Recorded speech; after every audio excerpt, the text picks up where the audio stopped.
KHOU 11 News This Morning starts now. Stars of the southern sky, buzz of the fire and ice. DJ plays that throwback tune that I can't move when you move. Luke Bryan is hitting the rodeo stage tonight for the 7th year in a row, and there are still tickets available. Good morning, everybody. I'm Lisa Hernandez. And I'm Russ Lewis. We're glad you're with us here at 6 o'clock on this Thursday. It's March 8th. We want to get right over to Cheetah Craft, talk about a beautiful day. Cheetah, this is the day maybe to have lunch outside. It really is. Just like this week. I mean, this week, what a week we've had weather-wise.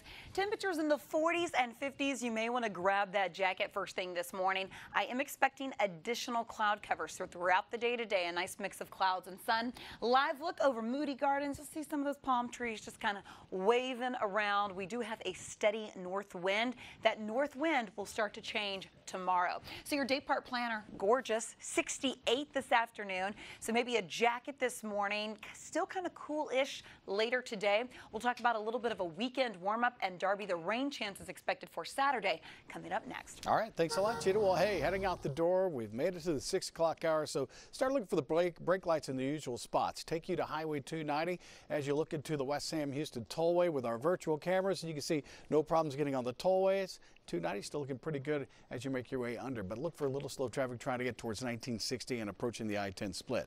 Speaking of I-10, the Katy Freeway here looking back towards the West Sam Houston Tollway, so the headlights is inbound, and you can see plenty of volume, but no big delays as of yet. Probably a little slow right around Derry Ashford. I-10's 27 minutes, Pinot Drive to downtown. 290, 23 minutes, Grant Parkway to 610, and 249 out of Tomball. You're still flying. Now let's go to our chopper. Now a live look from KHOU 11 News Eye in the Sky. Our chopper's over I-45, the Gulf Freeway, looking into the 610 interchange, and kind of normal for this time of the morning. A lot of volume as you approach the loop, but no big delays. About 25 minutes to make your way from League City Parkway into downtown. Thanks, Darby. It's 2 minutes after 6. We're thankful this morning, really thankful that this story turned out to be false. Dozens of deputies had to rush into North Harris County last night. They thought that one of their own had been shot. That's what a 911 caller reported to dispatch. That wasn't the case. No deputy was shot, but it certainly had authorities scrambling. Our Janelle Ford is live this morning in North Harris County with the story. Janelle? Yeah, and that's the thing that we're really pushing this morning. There was no deputy shot, but the person that made that prank call, if found, could be facing charges under Texas's swatting laws. So essentially, if a person makes a false report that creates the type of emergency that created so much panic in this apartment complex and apartment complexes around this area, you could be charged with up to a felony. So here's what sources say happened. Last night, someone called 911 and told dispatchers that a deputy had been shot and was laying in the parking lot of an apartment complex here on Ella Boulevard. Now, as you can see in this video, a frantic search took place. Dozens of deputies came out. They even brought out the police chopper. They also did what's called a roll call to make sure every deputy, as well as officers from other agencies that were working in this area, were accounted for. They all were, and it was determined that no officer had been shot. As you see, a number of apartment complexes are here in this area. They searched this one and 5 others before determining that it was likely a prank call. Now, last night they did detain and question one person about that call. They ended up letting that person go. But as we've said, there was no officer shot, but it's still very concerning that someone would make that call, make those claims, and create this type of panic. Guys. Janelle Ford, live with that. Thank you so much. 6:03 is your time. It is time for your morning rush. Police in Birmingham say there are a lot of unanswered questions right now after a 17-year-old was shot and killed at school. Now, this is being called an accidental shooting, and police have not said who fired that weapon. We do know the school had functioning metal detectors on campus. A grand jury has formally indicted the confessed Florida school shooter on 17 counts of murder. Yesterday, the couple that Nicholas Cruz was living with at the time of the attack testified. James Sneed wore 17 pins in honor of each victim killed on that day. A special election will be held May 5th to fill the city council seat left vacant by Larry Green's sudden death. The medical examiner has yet to determine the cause. Hundreds of cheerleaders may have been exposed to the mumps after a Dallas competition. State health officials say a person who had the virus attended the All-Star National Championships at the Convention Center back in February. And finally this morning, the Northeast reeling from the second powerful nor'easter in less than a week. Some places have seen as much as 26 inches of snow. It is causing a big old travel nightmare. Thousands of flights have been canceled. Good news, though, most flights out of Houston are running on time. That is your morning rush, Russ. It is almost spring, right? Yeah. Okay, it's 6:05. This story has a lot of people talking this morning. A college football player says that he was asked about his sexuality during the NFL Combine. And it's not the first time that something like this has happened either.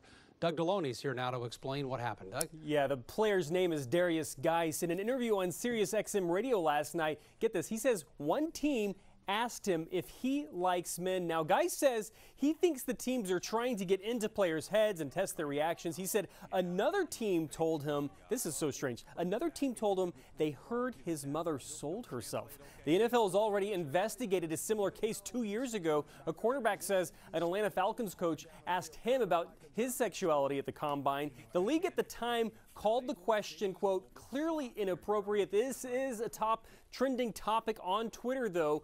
You can see here WGW tweeting, offensive and stereotyping. I would not play for that team. Craig says this is messed up. If another company asked these questions in a job interview, they would get sued. And lastly, Daniel says it's well documented that they asked these questions specifically to gauge the reaction of the interviewee. If the person explodes in anger, then they may not be going to be somebody that they have a relationship with. By the way, the league has not yet commented on this latest incident with Geis.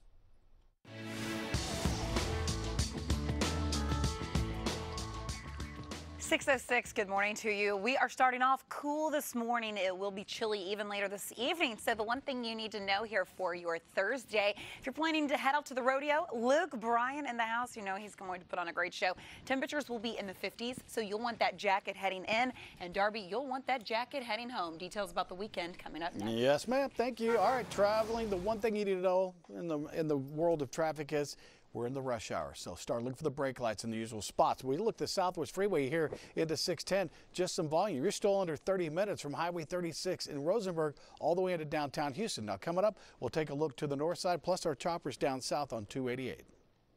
Thank you, Darby. All right, picture this. You're all alone in the house. It's late at night. Yeah. Right? Yes. It's already scary. Right. It's dark.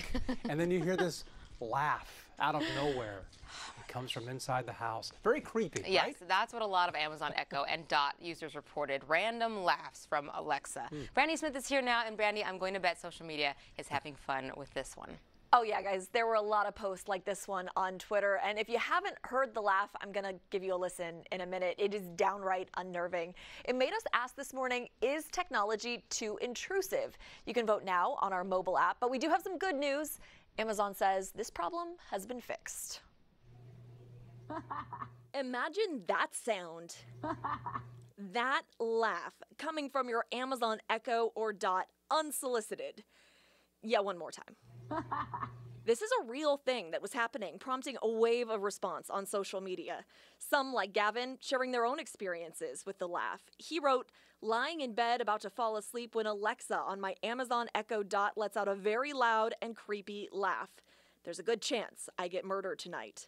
Alexa also drew comparisons to HAL from 2001: A Space Odyssey, or, you know, Skynet from the Terminator franchise.